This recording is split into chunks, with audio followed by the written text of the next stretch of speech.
Listo, pues hola todas, todos, bienvenidos y bienvenidas. Muchas gracias por estar acá, por conectarse a esta conversación que es la última de una serie de conversaciones que acá en el equipo de la Fundación Ford junto con Racismo MX organizamos alrededor del mes de los pueblos indígenas y hemos tenido invitadas e invitados maravillosos y hoy no va a ser la excepción. Em, Hoy tenemos a Federico Navarrete, que es historiador y, y traductor, narrador también, nacido en la Ciudad de México. Por acá estoy leyendo tu, tu biografía, Federico, que está por ahí disponible en internet. No te pedí que me la pasaras personalmente, una Ujú, disculpa. ujú. Pero solo para darnos un contexto de quién eres, pues Federico es doctor en estudios mesoamericanos por la UNAM, maestro en antropología social por la Universidad de Londres, es especialista en temas de historia prehispánica y de la conquista. Y ha escrito libros de divulgación muy importantes, tales como La vida cotidiana en tiempos de los mayas, La migración de los mexicas y la conquista de México. Y el libro más reciente que yo leí suyo, que es ¿Quién conquistó México? Y de eso vamos a hablar un poco más hoy. También ha traducido del náhuatl, historias de Cristóbal el Castillo, y bueno, participa en muchos espacios de conversación interesantes en torno a nuestra historia y también muy enmarcados desde la lucha antirracista, ¿no? Que es parte del enfoque que le queremos dar a este espacio. Entonces, pues bienvenido, Federico, muchas gracias por estar aquí. Es un gusto estar aquí. Bueno, entonces, para aprovechar que te tenemos acá, preparamos algunas preguntas iniciales, Pepe y yo, y la idea es también hacia el final de la sesión dar espacio para algunas preguntas o reacciones de quienes nos escuchan. Y me gustaría a mí hacerte la primera pregunta, que suena muy básica quizás, pero creo que de ahí podemos empezar a sacar muchas cuestiones, que es, ¿por qué es clave que entendamos que los españoles no conquistaron México Tenochtitlán? Que en realidad lo que hubo fue una complejidad de intereses y una diversidad de actores en este proceso histórico que a mi parecer se ha simplificado de una forma descarada. ¿Qué nos puedes decir sobre esto? Pues realmente este es un tema que es muy polémico realmente. O sea, yo debo decir que básicamente el hecho de que afirmar que no fueron solo los españoles, o sea, digo, nunca digo que los españoles no conquistaron México Tenochtitlan, ¿no? Eso sería como, digo, una vez escribí una fábula, un cuento en que los españoles no conquistaron México Tenochtitlan, pero era una fábula de historia alternativa, no era una interpretación histórica. Ahora lo están recirculando para decir que yo confundo la verdad y la falsedad en la historia, pero bueno, eso ya es los debates, eso era una cosa de ficción. O sea, en la historia como la conocemos, claramente los españoles sí conquistaron México Tenochtitlan, pero el punto es que no fueron solos, ¿no? Sino que, y que pues lo hicieron con estos, o sea, con el 99% del ejército que no era español, es decir, los españoles eran un grupo muy pequeño dentro del ejército conquistador, y pues el chiste es tratar de entender eso, ¿no? Los que planteamos esta postura lo hacemos porque es lo que las fuentes nos están indicando, ¿no? O sea, la investigación histórica de los últimos años ha mostrado eso. O sea, es algo que ya sabíamos, pero que se ha hecho más y más evidente en los últimos años conforme crece nuestro conocimiento de los testimonios de los propios participantes de la conquista, los no españoles, los indígenas que fueron conquistadores con los españoles. Y entonces, bueno, pues eso ha llevado a que nos replantemos esta narrativa y a que repensemos las consecuencias. Y en eso no hay necesariamente un consenso, digamos, o sea, digamos, hay muchos historiadores por ejemplo, Matthew Restal en su último libro, cuando Cortés conoció a Moctezuma, él se queda en la conquista y simplemente señala, la conquista no fue lo que Cortés dijo, Cortés no puede ser llamado el conquistador de México porque en realidad no controló los sucesos, y lo que hubo fue una rebelión indígena, da las cifras, 99% de indígenas en el ejército que conquistó México Tenochtitlan, solo 1% españoles, los españoles realmente no controlaban a los indígenas, no les podían dar órdenes porque en realidad los que tenían el poder militar en el terreno eran los indígenas, no los españoles, entonces es muy difícil que los indígenas se subordinaran a ellos. O sea, por ejemplo, un ejército tlaxcalteca de 20,000 personas, pues difícilmente se aceptaría órdenes de un contingente de 500 que no tenía ni el poder logístico ni el poder territorial para mandar sobre ellos. Entonces, todo eso, digamos que eso ya lo tenemos bastante claros los que hacemos la historia del militar de la conquista y la historia política de la conquista, 1519-1521, digamos, ¿no? Pero el gran problema que nos queda, y es un problema muy grande, y por eso me gusta mucho tu pregunta, Rebeca, porque últimamente, por cierto, en los debates de los últimos días ha vuelto a salir este tema y tienen razón los que lo plantean. Es que si yo digo, fueron los tlaxcaltecas los que conquistaron México, pues ¿por qué la conclusión de eso es que finalmente el régimen que se estableció no fue un régimen tlaxcalteca, sino fue un régimen español, ¿no? O sea, eso es algo que desde que empezó a plantear yo estas ideas, mucha gente me planteaba esta objeción y es una objeción perfectamente válida. O sea, y muchos historiadores lo plantean. Se lo plantea gente de la calle por una cosa de sentido común. O sea, bueno, si no fue conquista española, entonces ¿por qué finalmente los que mandan, los que acabaron mandando fueron los españoles? Pues es muy lógico, ¿no? O sea, y por otro lado me lo han planteado colegas en términos ya más como de un argumento histórico, no solo de la sorpresa, sino ya con argumentos históricos, y tienen toda la razón, ¿no? Entonces creo que la respuesta todavía no la tenemos completamente porque la interpretación que estamos haciendo es una interpretación nueva que estamos construyendo poco a poco, ¿no? Entonces tampoco podemos tener todas las respuestas ahora porque nos falta trabajo, nos falta profundizar, nos falta reinterpretar las cosas, ¿no? Por un lado, creo que las posiciones, o sea, dejar atrás la idea de los conquistadores solos, o sea, de que fueron solo 300 hombres o 500 hombres que ellos solitos sometieron a millones, es muy bueno porque uno, es falso históricamente, y dos, porque la única manera de aceptar de que esto sucediera, o sea, la visión tradicional de la conquista, llegaron los españoles y nos conquistaron, pues es aceptar que los españoles eran superiores de alguna manera, ¿no? Superiores militarmente, superiores culturalmente, superiores como sea, y siempre las explicaciones de esta victoria española han partido de la superioridad española, ¿no?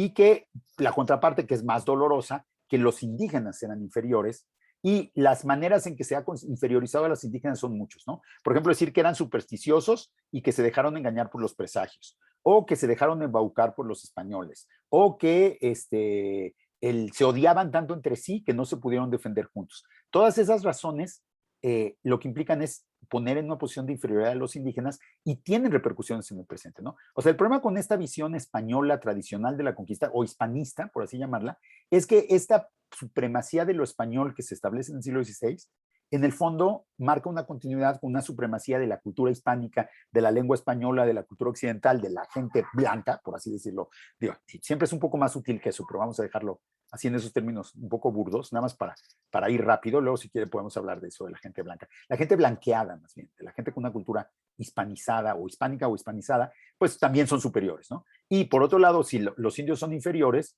pues entonces, pues también los indios de hoy son inferiores, ¿no? Y eso es algo que no es difícil que la gente crea en un país tan racista como México, ¿no? Lamentablemente. Entonces, en ese sentido, yo creo que hay que descartarla, no solo porque es históricamente falsa, esta idea de la superioridad española no solo es históricamente falsa, sino además pues tiene consecuencias nefastas en el presente, ¿no? Es la base, la legitimación de un régimen racista, por decirlo de una manera pues un poco simplista, pero a la vez que no es enteramente inexacta, ¿no? Por otro lado, he visto posturas inversas, por ejemplo, hoy veía, y la verdad es que hasta me abochornó, que este hombre Martín Moreno, Francisco Martín Moreno, mercader del escándalo histórico y de la pseudohistoria, ahorita posteó justamente el 13 de octubre, los verdaderos conquistadores de México fueron los tlaxcaltecas. Y no dijo más, ¿no? Lo dejó así.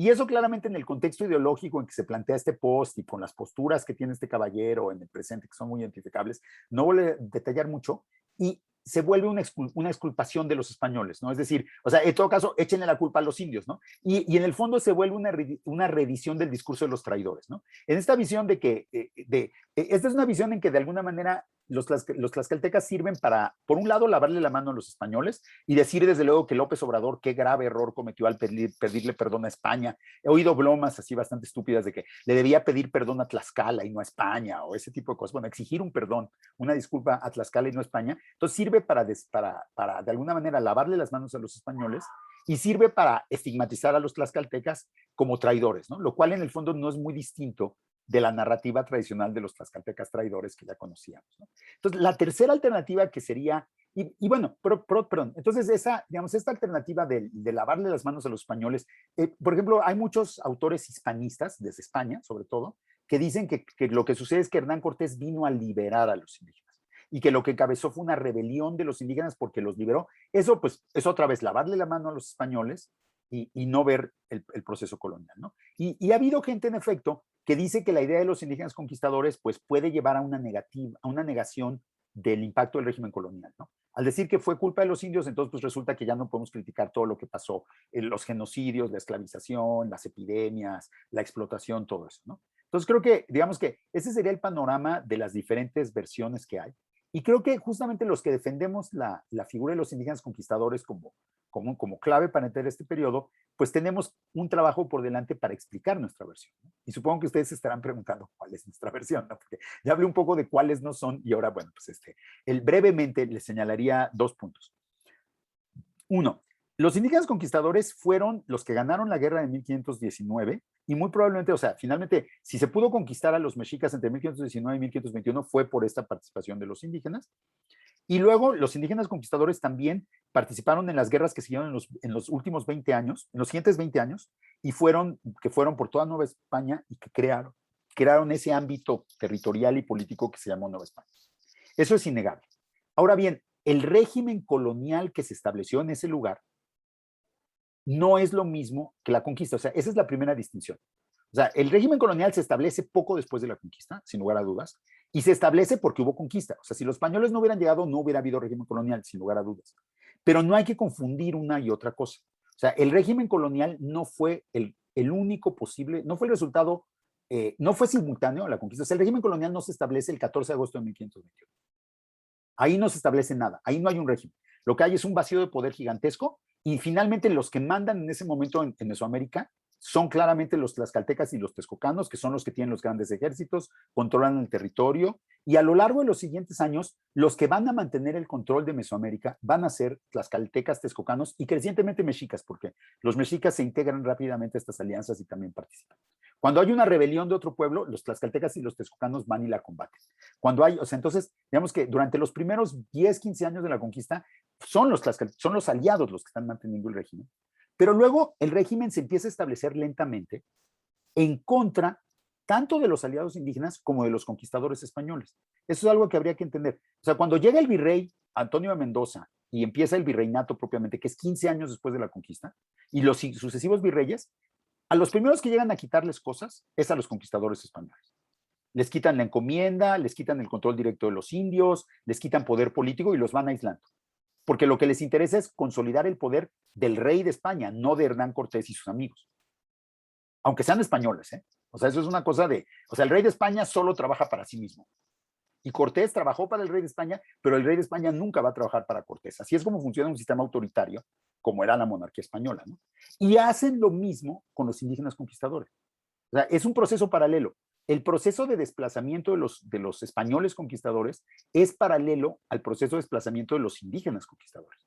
Los españoles conquistadores van perdiendo sus encomiendas, van perdiendo su riqueza. Cortés muere amargado y aislado en España, sintiendo que todo fue injusto con ellos, que no tienen todo lo que que no tienen todo lo que merecían. Y lo mismo le pasa a los tlaxcaltecas al mismo tiempo. O sea, los tlaxcaltecas también, el régimen colonial que empieza en 1530 y tantos, les empieza a quitar las cosas que Cortés les había dado. La diferencia, yo diría, entonces aquí vemos que el régimen colonial se establece en contra de los intereses tanto de españoles como de indígenas. Entonces, por ejemplo, esa idea que es muy frecuente que digan que Cortés estableció el régimen colonial es falsa. Cortés no estableció el régimen colonial. Cortés quería establecer un régimen en que él iba a ser gobernador de por vida y que idealmente su hijo iba a heredar o sea, y la corona se lo quitó todo y lo mandó a volar. Digo, no acabó pobre y desafortunado, pero ni de broma acabó con el poder con que soñaba. Y lo mismo pasa con los indígenas conquistadores. Entonces, el régimen colonial viene a darle el trastes a todos, digamos, a tanto españoles como indígenas, ¿no? Obviamente menos a los españoles que a los indígenas, porque es un régimen que favorece a los españoles, pero también afecta a los españoles. Y luego, por otra parte, lo que es muy interesante es que los tlaxcaltecas, por ejemplo, son de los actores políticos que participaron en la conquista, conquistadores españoles, texcocanos, tlaxcaltecas, todos los diferentes que ganaron en 1521, los que mejor se supieron defender bajo el régimen colonial fueron los tlaxcaltecas, incluso mejor que los españoles. Entonces, digamos que en 1550 Cortés muere desafortunado, abandonado, triste en España. Desafortunado no, pero bueno, abandonado y frustrado de que no es el rey del universo. En cambio, los tlaxcaltecas, más o menos en esos años, consiguen el título de muy noble y muy leal ciudad, consiguen que se respete su gobierno, consiguen un montón de cosas, ¿no? Entonces, es curioso, los tlaxcaltecas, en particular, no todos los indígenas conquistadores tuvieron esa capacidad. Pero los tlaxcaltecas tuvieron mucho más capacidad de negociación que algunos españoles, lo cual nos rompe lo demás, ¿no? Ahora bien, esto es otra vez, es el siglo XVI para demostrar un poco que las cosas siempre son más complejas de lo que los esquemas simplistas dicen, ¿no? Ahora bien, a partir del siglo XVI, conforme se consolida el régimen español, sí se va creando un sistema racista, que es lo que era el sistema colonial español. Un sistema, en esa época se llamaba de castas, pero claramente las castas son el antecedente histórico de las razas, ¿no? Sin lugar a dudas, y eso es algo que todos los estudiosos coinciden, salvo quizá algunos muy especiales. Pero, y entonces, el régimen español sistemáticamente establece el principio de que la mayor riqueza, el mayor poder, los mayores privilegios son para las castas hispanas, o sea, españoles y criollos, y que a los indios y a los negros les toca mucho menos. Y eso empieza poco a poco, digamos, en un primer momento el régimen español no tiene mucho poder y entonces esos principios discriminatorios no afectan tanto.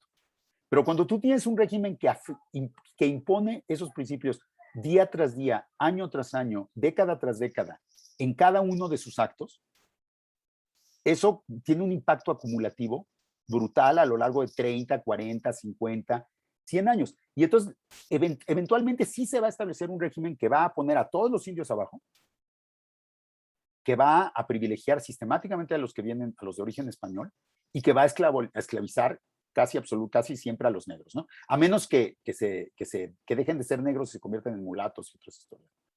Ese es el régimen colonial, no lo dudo, no lo niego, ¿no? Pero no se estableció el 14 de agosto de 1521 y no es el resultado único, indispensable y necesario y lineal de la conquista. Y eso me parece muy importante, y ya con esto termino, porque imagínense, el 14 de agosto de 1521 es muy probable que los indígenas novohispanos, o sea, que los indígenas, bueno, lo que iba a ser la Nueva España, más bien, que los mesoamericanos, o sea, los tlaxcaltecas, los texcocanos, los chalcas, todos los que habían ganado, se imaginaran que lo que vendría era un régimen en que iban a compartir el poder con los españoles, muy probablemente una triple alianza, como la que había, antes había una triple alianza Tenochtitlan, Texcoco, Tacuba, y muy probablemente pensarían que la nueva triple alianza sería Tlaxcala, Texcoco, Tenochtitlan, solo que ahora Tenochtitlan no sería un Tenochtitlan mexica, sino un Tenochtitlan español. Y entonces, seguramente ellos esperaban un régimen de compartir el poder.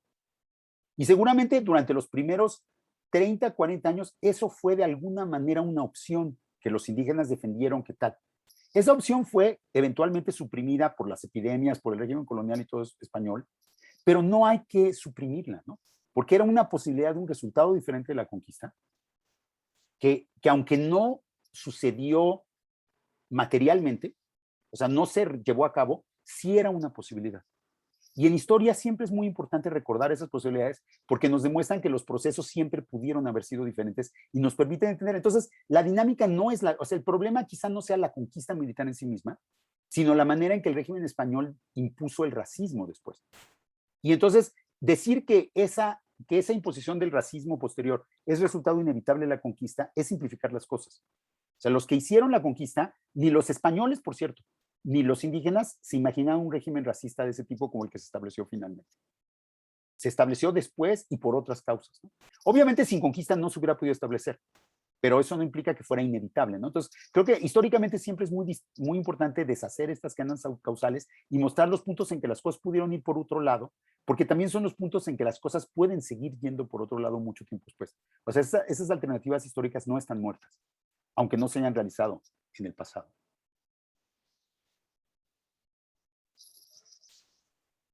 Muchas gracias, Federico. Muy interesante aquí. Víctor tiene un comentario, dice, podemos decir que el régimen colonial se estableció en contra de los conquistadores españoles incluso, pero no de su hispanidad, ¿no? Por eso tenían estos privilegios o les iba menos peor, ¿no? Puedo reformular un poco la pregunta para que no suene como una perogrullada, pero o sea, la narrativa de ese régimen, ¿cuál fue? ¿Fue una narrativa que exaltó a los conquistadores y a la conquista y a sus conquistas militares? ¿O los fue también desplazando narrativamente como por el hecho de ser militares o conquistadores? Eso es lo que quiero entender. Y también lo de José de la hispanidad. Muy buena pregunta. Yo diría, para que vean que esas también son muy buenas preguntas, pero también tienen respuestas más complejas de lo que esperaríamos. O sea, sí, el régimen colonial español impuso una idea de hispanidad, que aparte pero no necesariamente eso favoreció a todos los conquistadores. porque no todos los conquistadores correspondían a ese ideal de hispanidad. Y eso tiene que ver con la historia de España. O sea, a lo largo de España, hasta 1492, era un lugar en que durante 7 siglos, la península ibérica, era un lugar en que durante 7 siglos habían convivido diversas tradiciones religiosas, había habido gobiernos cristianos sobre musulmanes, musulmanes sobre cristianos, los judíos habían vivido ahí por cientos de años, y había un régimen no de tolerancia religiosa, pero de pluralidad religiosa muy fuerte.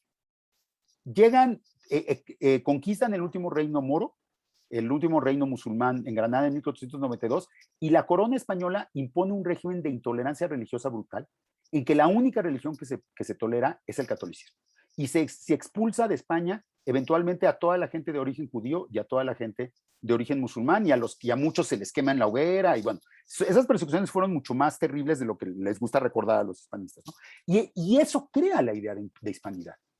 La idea de hispanidad es catolicista, es 100% católica, es exclusivamente católica. Y lo interesante es que los conquistadores que llegaron a México no eran, muy probablemente eran mucho menos 100% católicos de lo que los imaginamos. Muy probablemente venían mucho más africanos, mucho más moriscos, probablemente venían mucho más judíos. Y entonces también a ellos se les impone retroactivamente esa idea de hispanidad. Y se excluye a muchos porque no son perfectamente hispanos, ¿no? Entonces también, fíjese, o sea, esos procesos también es interesante señalar que esos procesos de exclusión también afectaron a muchos que ahora se consideraríamos españoles, ¿no? Pero desde luego, la idea de que los que nos conquistaron eran los hispanos blancos, católicos, 100% puros que ahora tenemos, es una imposición ideológica posterior, ¿eh? O sea, no es cierta. Y luego, Víctor, ¿cómo me vuelves a plantear tu pregunta, perdón?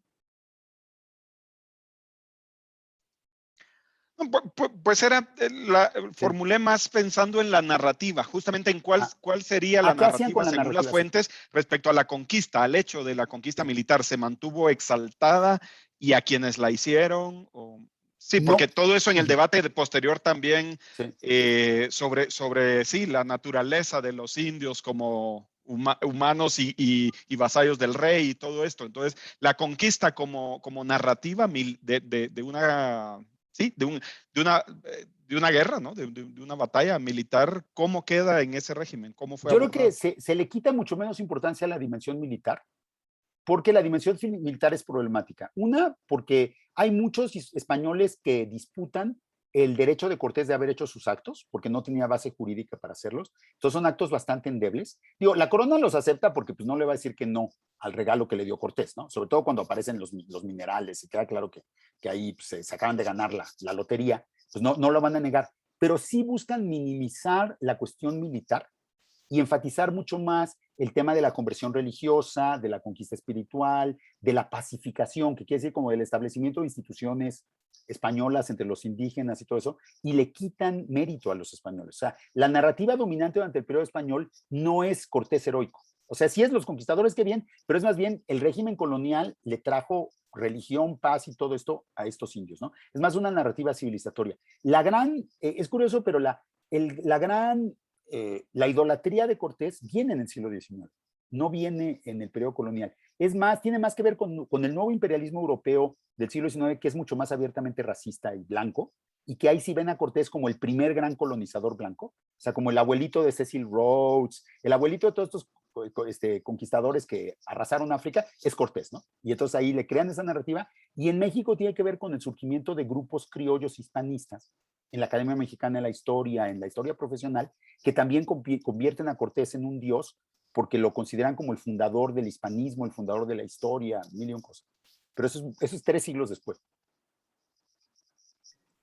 Gracias, Federico. Voy con la siguiente pregunta. Va a ser 2 por 1, un poco lo que había preparado Rebeca y con el ingrediente extra.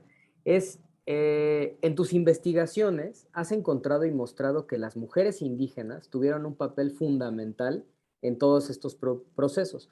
¿Nos podrías contar un poco más acerca de esto e incluir ahí, desde luego, la figura, pues, básica y preponderante en todos estos procesos que es Malitzin? Por favor, Federico. Bueno, pues brevemente, realmente yo me he enfocado en las mujeres indígenas porque por una insatisfacción con estas narrativas tradicionales que tenemos, ¿no? O sea, yo pensando la conquista, una de las cosas que constataba es que había una paradoja entre los españoles, cuando narran su historia, son ellos solos los que hacen todo, ¿no? O sea, si tú lees a Cortés, pues él decide por dónde van, él decide a dónde llegan, él carga sus bultos.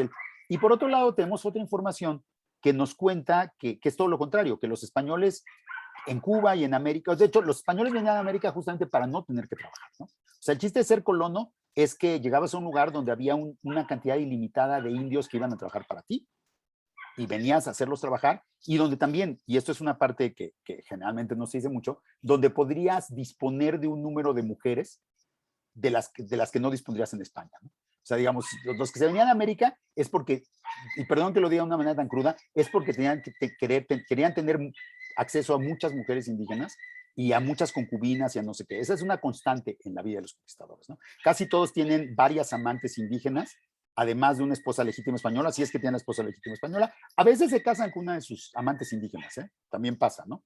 Pero el hecho es que eran poligámicos, de hecho. O sea, tenían varias mujeres la mayoría, ¿no? Y eso es algo que nunca se cuenta, ¿no? Entonces yo, pensando antropológicamente en términos de cómo funciona el parentesco, pues yo lo que empecé a pensar es, bueno, si eran poligámicos y tenían tantas mujeres, pues ¿qué papel cumplían las mujeres, ¿no?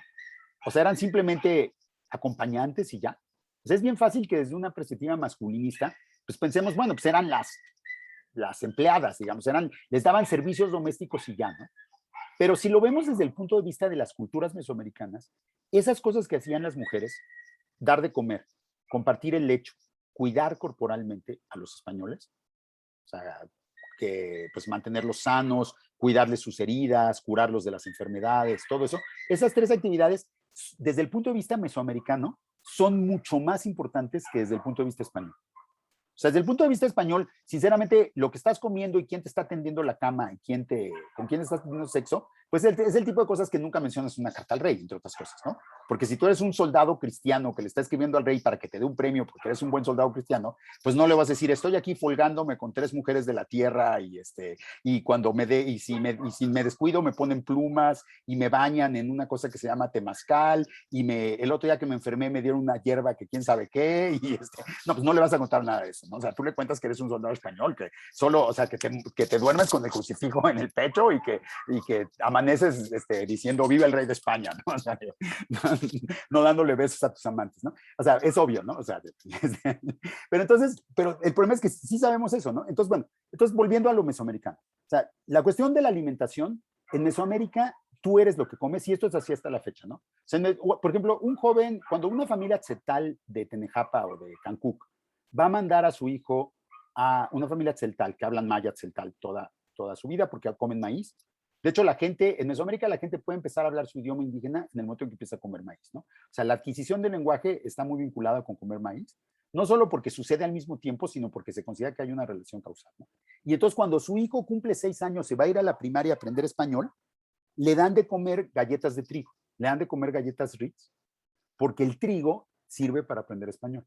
Así como el maíz sirve para aprender celtal, comer trigo sirve para aprender español. Y en general, o sea, digo, los hombres de maíz, o sea, no los voy a sorprender si les digo que en Mesoamérica hay una vinculación muy fuerte entre lo que tú comes y tu identidad. Entonces, si tomamos eso en cuenta, las mujeres indígenas le están dando maíz a los españoles. Entonces, los están mesoamericanizando. O sea, ese maíz no es solo algo que les va a llenar la panza, es algo que los va a ir transformando en seres humanos a la manera mesoamericana. Entonces, esa es una de las funciones de las mujeres mesoamericanas, mesoamericanizar a los españoles, y es algo que yo creo que cumplieron con mucho más eficacia de lo que jamás se reconoció, porque finalmente, pues si los españoles pudieron establecerse, aquí fue entre otras cosas porque aprendieron a comer la comida de aquí, ¿no? Digo, porque aprendieron a aprovechar esa riqueza de aquí. Si no la hubieran aprendido a aprovechar, si no lo hubieran, pues se hubieran muerto de hambre. O sea, no hubieran alcanzado a plantar trigo suficientemente rápido. Entonces, bueno, una cosa. Luego, la sexualidad. En Mesoamérica, la sexualidad es un poder femenino que puede neutralizar en ciertos aspectos los poderes masculinos. Entonces, tú tienes un grupo de hombres que llegan, que son puros hombres, que son súper agresivos, que vienen todos armados y que ya han demostrado que muerden, matan y violan y hacen de lo peor. Y entonces, una manera de apaciguar a estos seres tan extraños es justamente que las mujeres los calmen con su poder sexual. Otra cosa que los españoles jamás admitirían en la Carta al Rey, ¿no? Desde luego, ¿no? Y eso particularmente vale para Malintzin. O sea, Malintzin, digo, en un libro reciente que se llama justamente Malintzin o La Conquista como traducción, yo sostengo, planteo la posibilidad, digo, nunca se va a poder demostrar, que Malintzin controlaba de alguna manera a Cortés a ojos de los indígenas, porque como era su concubina, podía apaciguar su agresión. Entonces, cuando Cortés no agredía es porque Malintzin lo estaba enfriando. Y luego, cuando Cortés agredía, hay al menos 2 casos en que era perfectamente plausible que los indígenas pensaran que había sido Malintzin la que había desatado la violencia de Cortés, ¿no?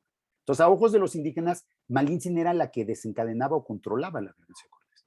Desde los a ojos de los españoles, Cortés es el que controla su propia violencia, ¿no? Y esa es la definición misma de ser un conquistador. Un conquistador es alguien que llega y le parte la madre a los conquistados, pues, porque él quiere, ¿no? Pues eso es ser un conquistador, ¿no? Y esa es la imagen que tenemos todavía de un supermacho violento, agresivo, que hace lo que quiere, ¿no? Es un poco el estereotipo de Cortés. Pero en cambio, si imaginemos a Malintzin controlándolo, pues la perspectiva es súper diferente, ¿no? El poder es de Malintzin. A ojos de los mesoamericanos, por eso le decían Malinche a Cortés, porque para ellos muy realmente el poder era el de Malintzin, que era la que lo apaciguaba o no.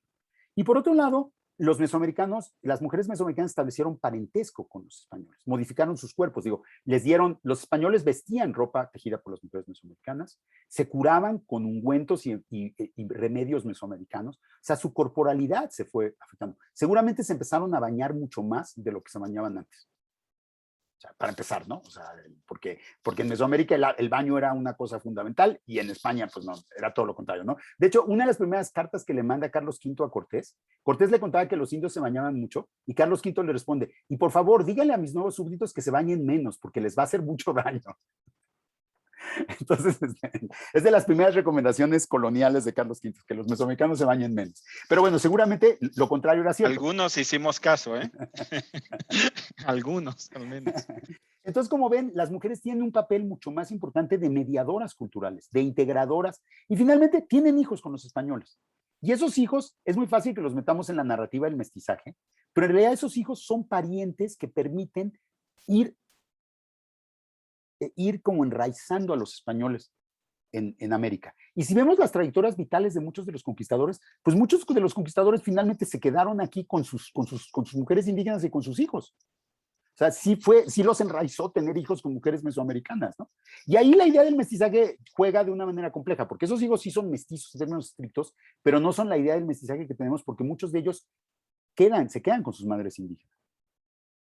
Y no son propiamente mestizos culturales, sino son indígenas. Y los que son criados por sus padres españoles se hacen españoles culturalmente. No hay una cultura mestiza. O sea, digamos que lo que llamaríamos el mestizaje racial, que no existe, es decir, la mezcla entre esta gente es previa al surgimiento de cualquier cosa parecida a una cultura mestiza y no tiene nada que ver una cosa con la otra. O sea, una cosa es que se casen unos con otros y otra cosa es que surja una cultura nueva, diferente, que integre los dos mundos. Y siempre lo hemos confundido esas dos cosas cuando, un poquito, como decíamos, como la conquista y el régimen colonial, hay que separarla. La mezcla biológica, entre comillas, y el mestizaje cultural también hay que separarlos, no son la misma cosa.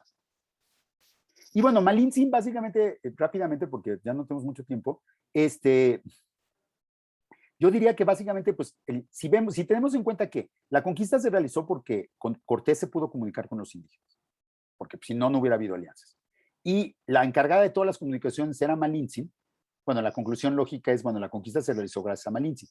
Pero por otro lado, si entendemos que en realidad Cortés nunca supo cómo Malintzin traducía sus palabras, porque Cortés no hablaba náhuatl.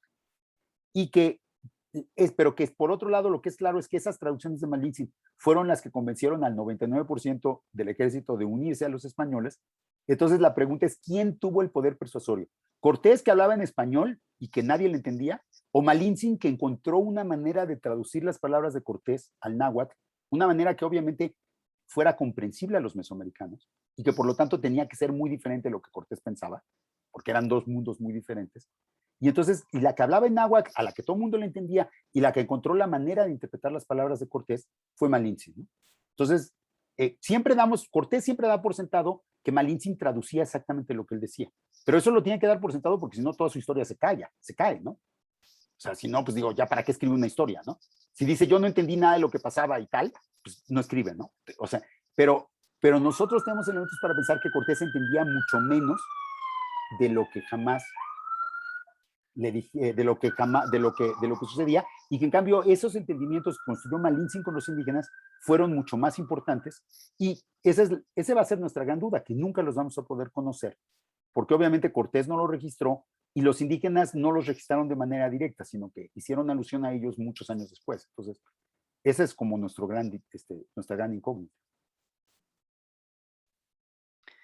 Gracias por esa tan extensa respuesta que nos deja, además con otras preguntas, pero yo quiero agregar una capa de, como también de complejización a aquellas personas o actores históricos que quedaron también borrados por la narrativa dominante, además de las mujeres, como ya hablaste de ellas, también pues está la población afrodescendiente, ¿no? Que también llegó a estas tierras durante esos siglos. ¿Qué nos puedes contar de eso? Y nada más para poner atención en el tiempo, creo que después de esta pregunta habrá otra más. De las que tenemos preparadas Pepe y yo, Sí. pero por si hay preguntas que las demás quieran ir planteando, igual las pueden poner en el chat y las tratamos de atender Sí. en lo que nos queda. Yo me tengo que ir a las 6 en punto, disculpen. Entonces, Ok. pues no, nos quedan 20 minutos. Digo, qué pena, porque está buena la conversación, ¿no? Pero a ver, de los afroamericanos. Bueno, para empezar, la información, la estadística parece indicar, las pocas estadísticas históricas que tenemos, que siempre están sujetas a dudas, que durante los 3 siglos que duró el periodo colonial, llegaron más africanos a México que europeos. O sea, hubo mayor inmigración de personas, y llamarle inmigración es un poco optimista, ¿no? Fueron secuestradas y traídas contra su voluntad a América, a Nueva España, más personas que las que vinieron por motu propio desde España. Y por otro lado, si hubo una mezcla entre grupos de origen diferente en el periodo colonial, fue entre amerindios y africanos, mucho más que entre amerindios y españoles. O sea, digamos que si hubo un mestizaje en México, fue afroindígena, no fue indo-español. Por una razón muy sencilla. La manera que tenían los africanos de escapar de la esclavitud era mezclarse con no africanos. Porque finalmente la esclavitud era algo que se transmitía por el vientre materno. Entonces, si un hombre negro tenía un hijo con una mujer indígena, ese hijo no iba a ser esclavo. Entonces, hubo una fuerte preferencia de los africanos por tener parejas que no fueran africanas para liberar a sus hijos. Y por otro lado, y esto es muy, muy importante entenderlo, porque la influencia de los africanos en la cultura colonial es mucho más importante de lo que se ha reconocido.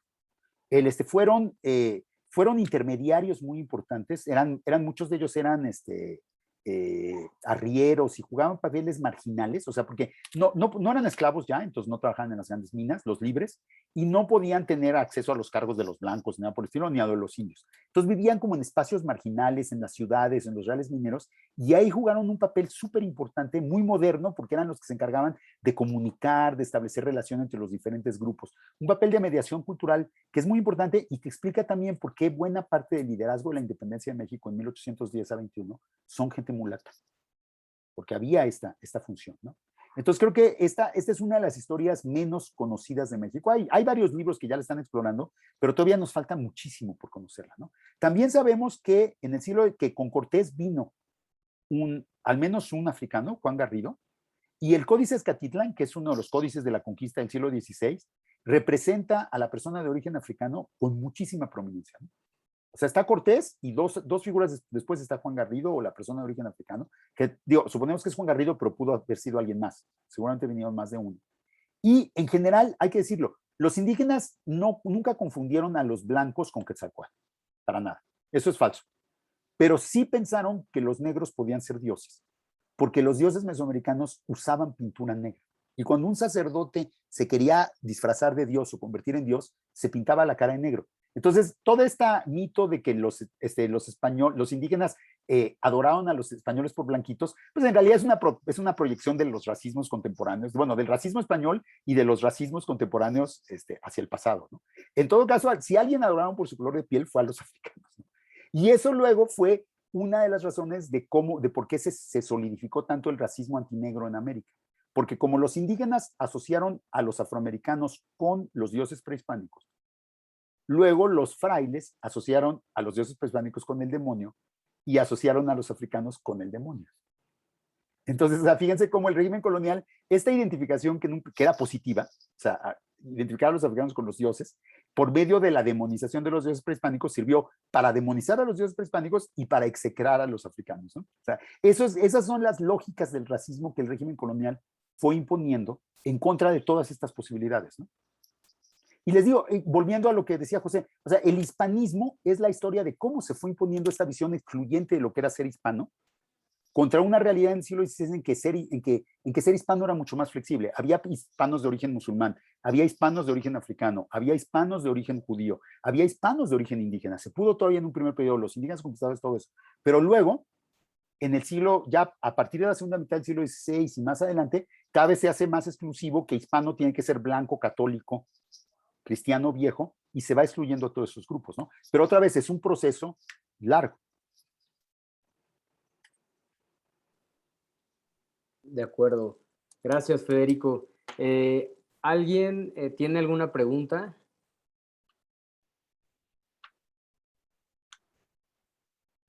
Ahora es la oportunidad.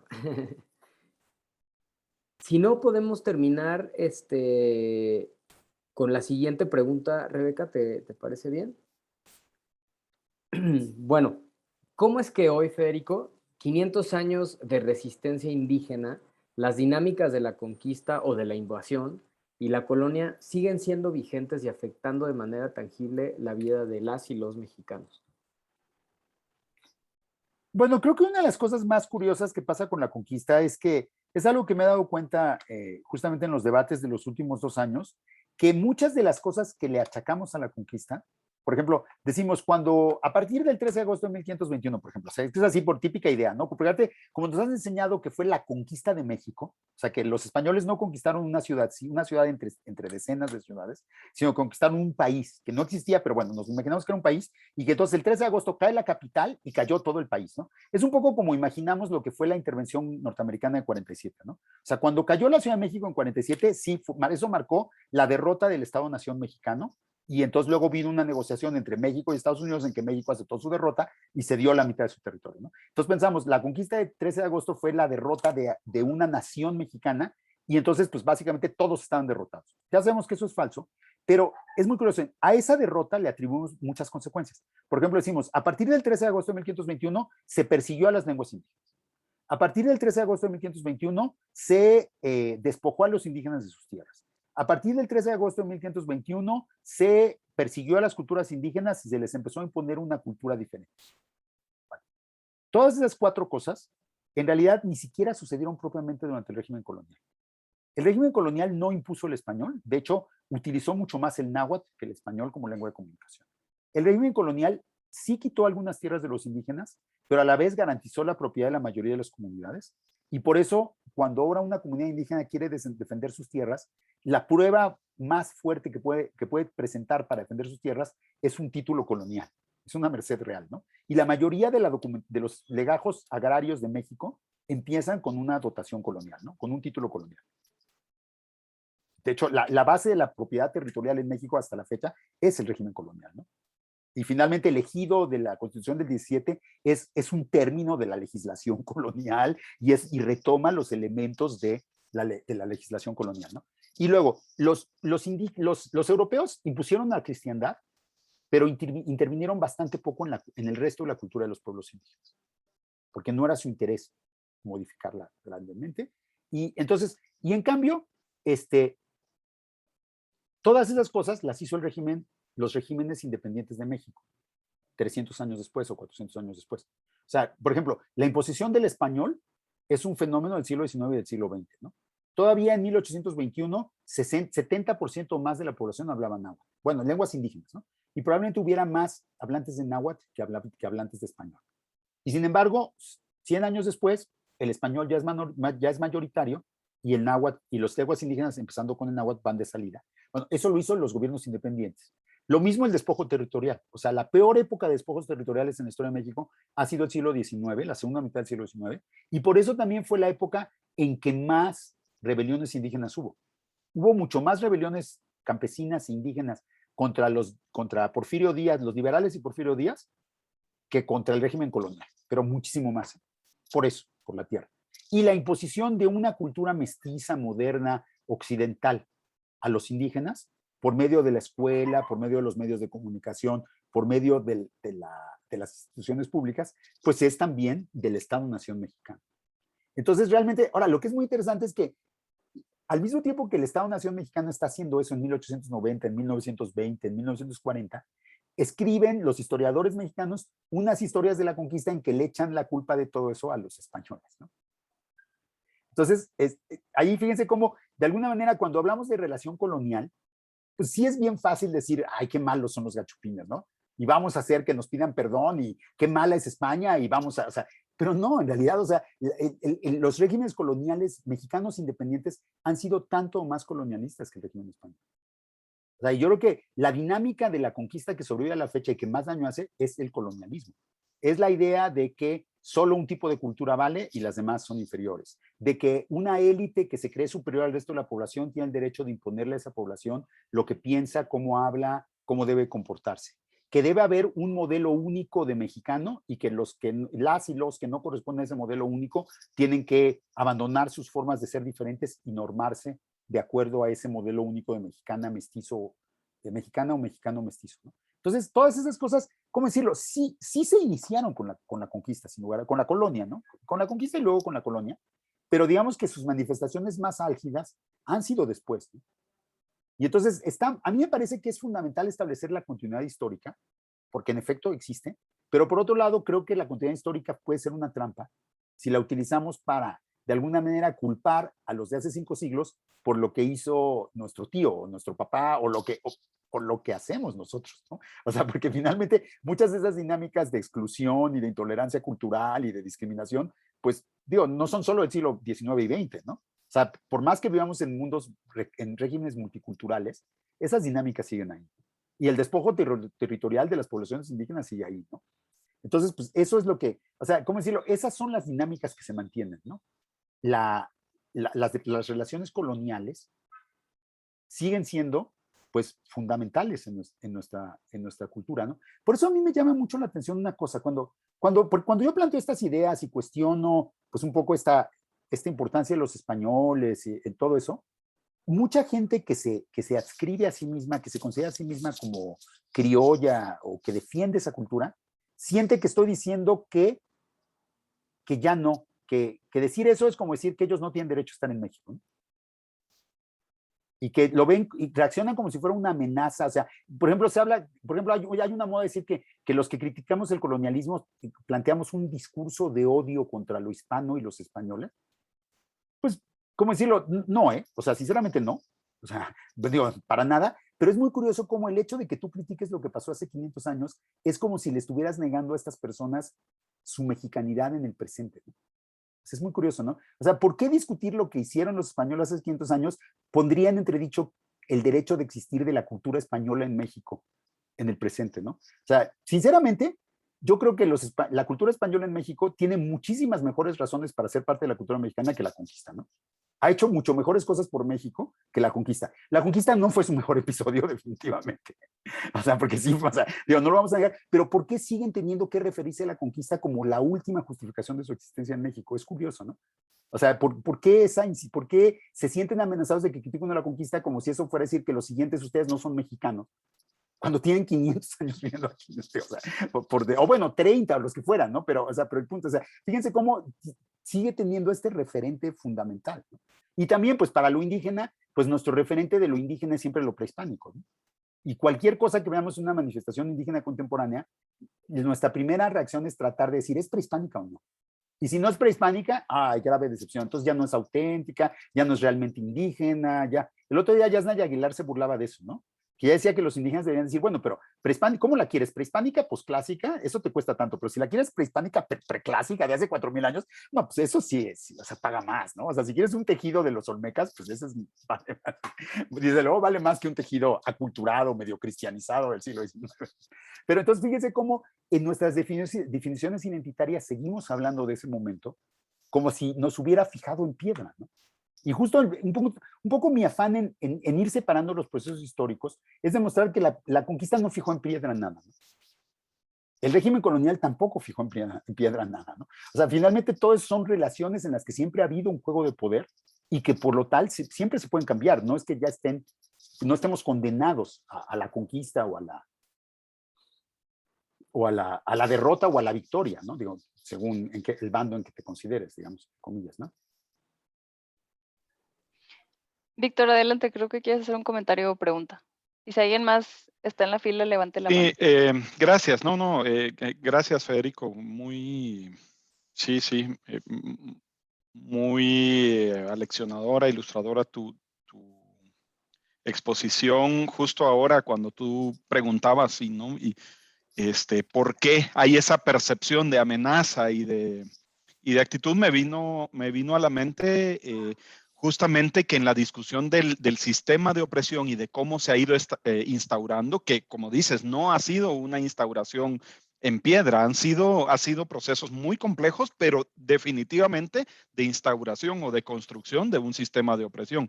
Ahí veo yo la continuidad y la respuesta a eso mismo, o sea, lo que une el análisis crítico de hechos que ocurrieron hace 500 años con la percepción de amenaza que puedan tener hoy día algunas personas por su vínculo racial, digámoslo así, con esos factores, digamos, con los conquistadores o con los funcionarios o las castas que dominaron el régimen colonial, etcétera. Para mí la respuesta está ahí. Entonces solo quería, pues, a ti y a toda la colectividad preguntar si eso es así, si lo ven relacionado de esa manera.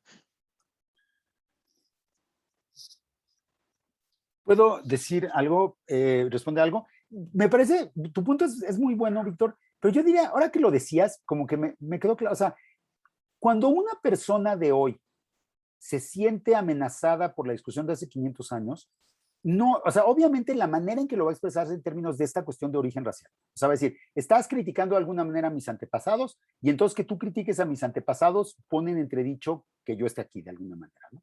Y eso es el lenguaje que utilizamos, un lenguaje de genealogía. Y es un lenguaje que utilizan mucho los hispanistas porque en España la cuestión del linaje es un valor central, ¿no? Por eso tienen aristócratas, tienen nobles, tienen un rey, pues porque el linaje es uno de los valores centrales de esa sociedad. Es una sociedad muy tradicionalista en ese sentido. Pero en realidad yo creo que lo que está en juego no es tanto una cuestión de origen racial, aunque ese sea el lenguaje que habla, sino más bien lo que está en juego son las relaciones de poder en el presente que tienen un eco con las relaciones de poder en el pasado.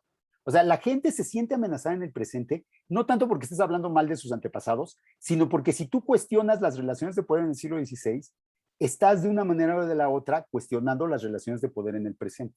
Y entonces lo que estás cuestionando no es tanto su relación con ese origen, sino el hecho de que ellos hoy detentan un privilegio que de alguna manera es equivalente al privilegio de entonces. Y entonces lo que sienten amenazado es el privilegio de hoy. O sea, si tú dices que los indígenas no hicieron no sé qué, entonces yo, por ejemplo, mi posición de privilegio, porque hablo lengua española y porque tengo una cultura occidental, pues entonces ya no parecen tan firme como antes, y eso es lo que me preocupa, ¿no? Ahora, lo expreso en términos de que mis antepasados y tus antepasados, porque ese es el lenguaje que tenemos, pero en realidad lo que estamos discutiendo son los privilegios del presente, ¿no? O sea, la idea de los indígenas conquistadores es incómoda porque plantear que los indígenas han sido constructores del orden colonial y de la república independiente y de la revolución allá hasta el presente, pues pone en duda los privilegios de las élites criollas que siempre los han querido, de élites criollas o blanqueadas, ¿no? Entonces creo que, o sea, es más bien una cuestión de las relaciones de poder en el presente que tienen un reflejo en el pasado y que eso es lo que estamos discutiendo, ¿no? Siempre en términos de raza y género, porque esos son los lenguajes que tenemos.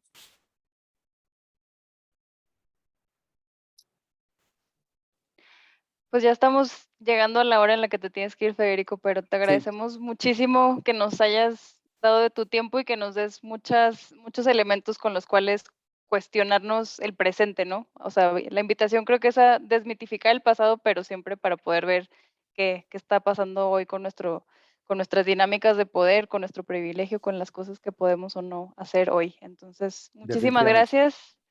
Esperamos tenerte en algún otro momento de vuelta para seguir la conversación. Ojalá que haya esa oportunidad. Y pues gracias también a Pepe y al equipo de Racismo MX por acompañarnos. Pues muchas gracias. Federico. Muchas gracias. Gracias por la conversación. Hasta luego. Muchas gracias. Cuídense mucho.